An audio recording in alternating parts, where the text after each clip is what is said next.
প্রথমেই বলে রাখি, যারা সুন্দরবনে গিয়ে 2 রাত 3 দিন বা 1 রাত 2 দিনের জন্য ইলিশ উৎসব করতে চান বা লঞ্চের ওপরে নাচানাচি করে পিকনিক করতে চান, এই ব্লগ তাদের জন্য নয়।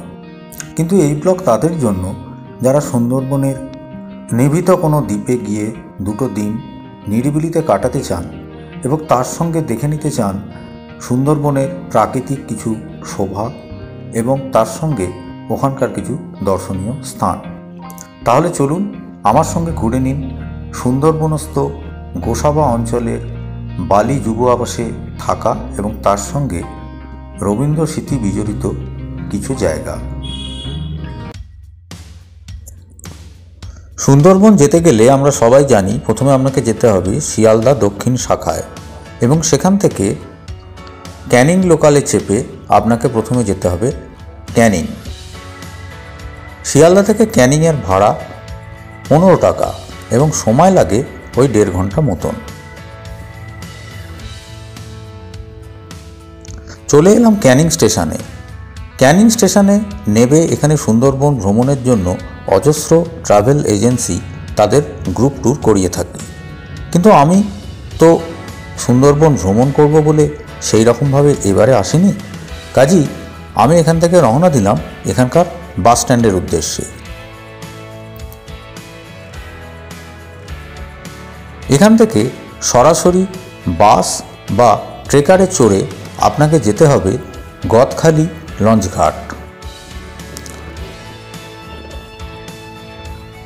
এবং এই গদখালি লঞ্চঘাট থেকে আপনারা পৌঁছে যাবেন এই নদীর ঠিক অপর পারে গোসাবা দ্বীপে।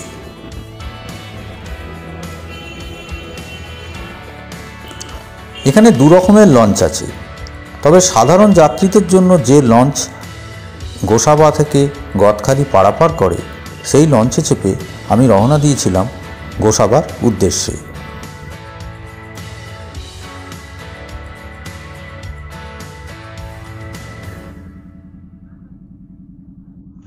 আমি এখন রয়েছি পশ্চিমবঙ্গ সরকারের বালি যুব আবাসে এবং এত সুন্দর প্রকৃতির মাঝে এরকম একটা যুব আবাস, এটা কিন্তু উইকেন্ডের জন্য একটা চমৎকার ডেস্টিনেশন। আর এনার সম্পর্কে আমরা ইনি এখানকারই স্টাফ, একটু যুব আবাস সম্পর্কে জেনে নিই। আচ্ছা, এই যে যুব আবাস, এই যুব আবাসটা 2021 সালে দেখলাম মুখ্যমন্ত্রী এটা উদ্বোধন করেন। এটা কতটা জায়গা আছে টোটাল? টোটাল 22 বিঘা ল্যান্ড।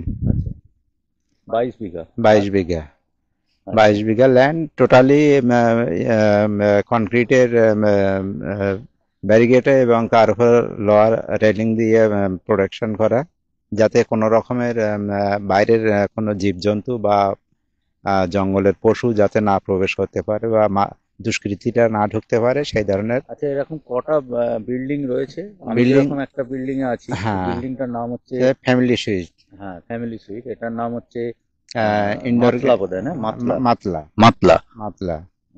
এছাড়াও এখানে হেতাল, তারপরে ওদিকে আরো মঙ্গল, পিয়ালি, বিভিন্ন মানে সুন্দরবনের বিখ্যাত নদীর নাম অনুসরণ করে বিল্ডিং গুলো করা হয়েছে। এবং ইনকেস যদি ব্রাকিশ ওয়াটার মানে বাঁধ ভেঙে যদি কোনো জলোচ্ছ্বাস হয়, তা বিল্ডিং গুলোর মানে ক্ষতি হবে না, সেইভাবে হাইট করে মেজারমেন্ট করে বিল্ডিং তৈরি করা। আচ্ছা, এখানে দেখলাম যারা গাড়ি নিয়ে আসবেন, ধরুন গাড়ি নিয়ে এলে তো এখানে বাঁধের উপর দিয়ে গাড়ি আসতে পারবে না, তাই নদীর রাস্তা দিয়ে। হ্যাঁ, নদীর রাস্তা দিয়ে। তাহলে গাড়ি যারা আসবে তারা কোথায় রাখবেন গাড়ি? গাড়িওয়ালা ওদের নিজস্ব পার্কিং এর জায়গা আছে ওই পাশে। হ্যাঁ, এখানে মানে টুরিস্টদের নামিয়ে দিয়ে ওরা ওদের গ্যারেজে চলে যায়, আবার যখন প্রয়োজন হয় কল করলে চলে আসে। আর এখানে ডরমেটারিতে 200 টাকা থেকে রুম, 200 টাকা মাত্র, 250, মানে ট্যাক্স নিয়ে 250 টাকায় রুম। এছাড়া এখানে ডাবল বেডেড রুম 600, 700 থেকে আরম্ভ করে ভিআইপি স্যুট। হ্যাঁ, আর এই জায়গাতে রয়েছে। এটা কিন্তু একটা চমৎকার জায়গা এবং 22 বিঘা জায়গার উপরে এই যুব আবাস, এবং সকালে আমি এখানে অনেক পাখিও দেখেছি। তো এটা অসাধারণ। ঠিক আছে, অসংখ্য ধন্যবাদ। আপনার নাম বলে দিন। আমার নাম নিমাই বরখন্দাজ।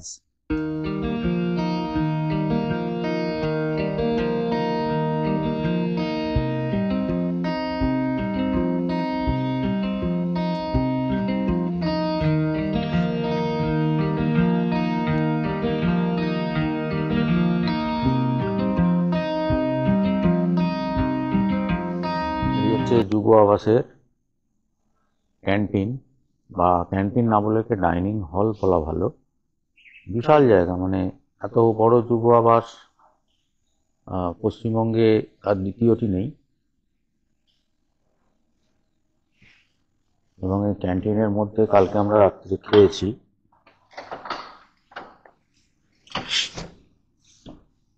সুবিশাল আয়োজন ক্যান্টিনে।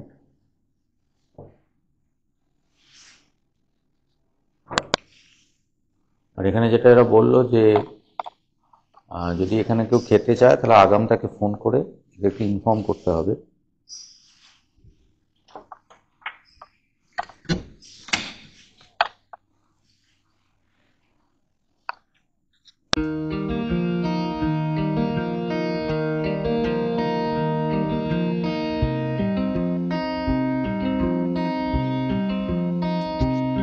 ও নদী রে বলো কোথায় তোমার দেশ, তোমার নাই কি চলার শেষ।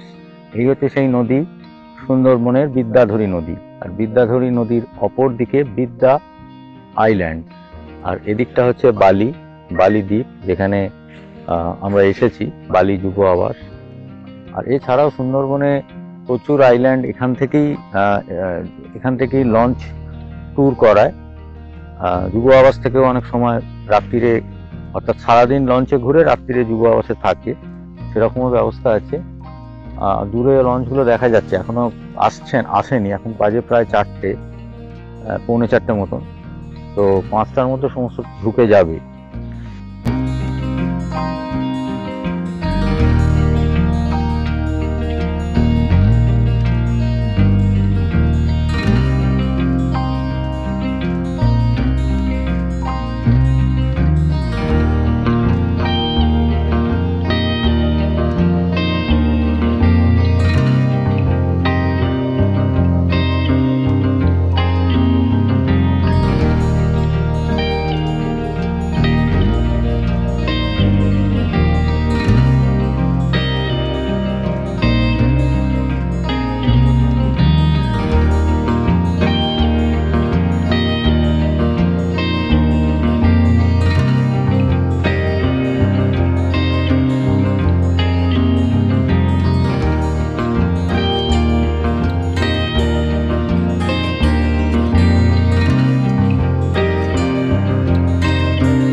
আমি এখন রয়েছি ডেকন বাংলো। এই ডেকন বাংলোটি হচ্ছে গোসাবার সুন্দরবনের অন্যতম দর্শনীয় স্থান।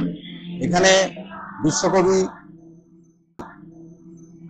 1932 সালে মহাত্মা সেই হ্যামিল্টন সাহেবের আমন্ত্রণে এখানে আসেন এবং 2 রাত্রি এখানে এই বাংলোতে থাকেন। এবং এখন এই বাংলোর চারদিকে একটা পার্কের মতন করা হয়েছে এবং 5 টাকা এন্ট্রি ফি দিয়ে এখানে ঢুকতে হয়। সব মিলিয়ে আর অনতি দূরেই রয়েছে হ্যামিল্টন বাংলো, যেখানে মহাত্মা হ্যামিল্টন 1903 সালে আসেন। এই হচ্ছে বেকং বাংলো। বাংলোর বারান্দা দিয়েই বাংলোটা দেখতে হয়, বাংলোর মধ্যে প্রবেশের অনুমতি নেই।